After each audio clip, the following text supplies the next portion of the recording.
Ready করে নেব Bhaiphonta special 5 টাকার গুঁড়ো দুধের রসমালাই রেসিপি। এর জন্য আমি 6খানা এখানে গুঁড়ো দুধ নিয়েছি। একটা ডিমকে আমি ফেটিয়ে নেব ভালো করে। এই ডিমটা দিয়েই কিন্তু আমি দুধটাকে মাখিয়ে নেব।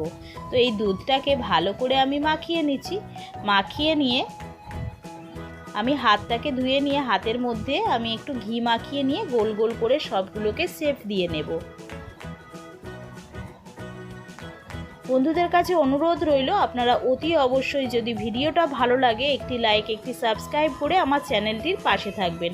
সবগুলোকে এইভাবে রেডি করে নেব। এখানে হাফ লিটার দুধ গরম বসিয়ে দিয়েছি, 1 বাটি চিনি দিয়ে দিলাম, দিয়ে দিচ্ছি এখানে 3টে এলাচ ফাটিয়ে নিয়ে আমি দিয়ে দিলাম। আর এখানে যে বলগুলোকে বানিয়ে রেখেছিলাম দুধের সেগুলোকে দিয়ে দিলাম। আচ্ছা, আমি এখানে কিন্তু কাস্টার্ড পাউডার ব্যবহার করেছি দুধটাকে মোটা করার জন্য।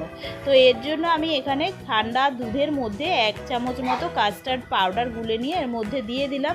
দুধটা মোটা হয়ে গেছে এবং এগুলো দেখতে পাচ্ছেন কত বড় বড় হয়ে গেছে, ভেসে উঠেছে। রেডি হয়ে গেছে রসমালাই রেসিপি। এবারে আমি এটাকে নামিয়ে নেব। তো দেখুন বন্ধুরা কত সুন্দর সফট হয়েছে রসমালাইটা, কত সহজে কেটে গেল। আপনাদেরকে হাত দিয়ে দেখাই, দেখুন কত সুন্দর সফট হয়েছে। এইভাবে বাড়িতে ট্রাই করবেন।